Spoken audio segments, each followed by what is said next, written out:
కాంగ్రెస్ పార్టీకి ముచ్చెమటలు పట్టించింది. అందుకే జిల్లా పరిషత్ ఎన్నికలు పెట్టాలంటే, మండల పరిషత్ ఎన్నికలు పెట్టాలంటే కాంగ్రెస్ ముఖ్యమంత్రికి, కాంగ్రెస్ పార్టీకి భయమయ్యి ఇలా తప్పించుకొని పారిపోతా ఉన్నారు. చూస్తా ఉన్నారు మీరు.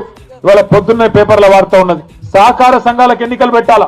రైతులకు నిజంగానే ముఖ్యమంత్రి గారు, కాంగ్రెస్ ప్రభుత్వం ఏదైనా మంచి చేసింటే సహకార సంఘాలకు ఎన్నికలు పెట్టి ఉండాలి. ఈ రోజు రైతు దినోత్సవం కూడా, జాతీయ రైతు దినోత్సవం ఈ రోజు.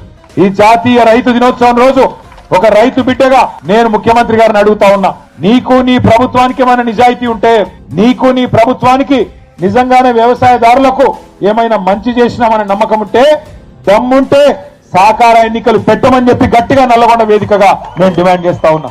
తప్పించుకోవచ్చు కొన్ని రోజులు, అధికారం ఉంది కదా, నామినేషన్ల ద్వారా పదవులు నింపుకున్నాం కదా అనే ఒక తొంపుతో తప్పించుకోవచ్చు. కానీ వాళ్ళ రాష్ట్రంలో ఉన్న వ్యవసాయదారులందరూ, వ్యవసాయ కూలీలు గాని, వ్యవసాయదారులు గాని అందరూ తీవ్రమైన కోపంతో ఉన్నారు. ఆ కోపం కొద్దిగా సర్పంచ్ ఎన్నికల్లో కనబడ్డది. సహకార ఎన్నికలు పెడితే రైతులు కర్రు గాల్చి వాత పెడతారనే భయంతో ఇలా నామినేటెడ్ పద్ధతుల్లో ఆ పదవులు నింపుకునే ప్రయత్నం చేస్తా ఉన్నాడు ముఖ్యమంత్రి గారు.